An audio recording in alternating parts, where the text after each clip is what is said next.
যেমনটা আমি তোমাদেরকে বলেছিলাম অঙ্গশ্রীর শাড়ি শুটের পরের লুকগুলো তোমাদের সাথে শেয়ার করব। এই হচ্ছে পায়েলের অষ্টমী রাতের লুক, আর ওইদিকে আমি কেয়াকে মেকআপ করাচ্ছি, আর ওইদিকে চলে এসেছে অঙ্গশ্রীর প্রধান কর্ণধর ঝুমাদি। স্টোরে ঢুকলে সবার প্রথমে তোমার ঝুমাদির এই মিষ্টি মুখটা তোমরা দেখতে পাবে। আর ওইদিকে যেহেতু পায়েলের শুট হচ্ছে, এইদিকে কিন্তু পায়েল দিকে ততক্ষণ রেডি করিয়ে দিচ্ছি। পায়েলদির হেয়ারস্টাইল করছে সুদীপ্ত, আর এটা হচ্ছে পায়েলদির মেকআপটা করেছি আমি। এটা হচ্ছে পায়েলদির অষ্টমী রাতের লুক। আর তারই মধ্যে পেয়ে গেছে সবার খিদে। অলমোস্ট এখন বিকেল 4টে বাজে, কারণ শুট করতে করতে অনেকটা সময় পেরিয়ে গেছে। তাই আমরা সবাই লাঞ্চ করে নিচ্ছি। আর আমি আজকে লাঞ্চে কিন্তু অর্ডার করেছিলাম না সুদীপ্ত সেটাই করেছিল। সবাই মিলে খাওয়া দাওয়া করছি, জমজমাট একটা আড্ডা।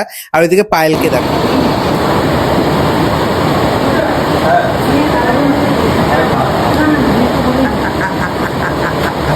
তারপর এবার পায়েলদির শুটের পালা। পায়েলদির শুটটাও রেডি হয়ে গেছে। এই হচ্ছে কমপ্লিট লুক অষ্টমী রাতের। আর ওইদিকে যেহেতু পায়েলদির শুট হচ্ছে, আর যেহেতু পায়েলের এখন শুট নেই, তাই ও রিল্যাক্সে বসে আমি আর পায়েল কিন্তু মজা করছি। এইভাবেই কিন্তু আমাদের মজা করতে করতেই শুটগুলো হচ্ছিল। আর তারপরই হচ্ছে আসল চমক। এই হচ্ছে আমাদের চার কন্যা, যার হচ্ছে এতটা সুন্দর এক লুকগুলো তোমাদের সাথে প্রেজেন্ট করছি। এগুলো কিন্তু কমপ্লিটলি অঙ্গশ্রীর শাড়ি। চারজনকে একদম অপরূপ সুন্দর লাগছে। শাড়ি পরে চারজনকেই একদম অনন্যা লাগছে, সেটা তো দেখতেই পাচ্ছ। তারপর হচ্ছে এই পায়েলের হচ্ছে নবমীর লুক। নবমীর লুকটাতে পায়েলকে একদম ঘরোয়া খুব সুন্দর বাঙালি একদম বধূর মতো লাগছে, সিঁদুর পরে।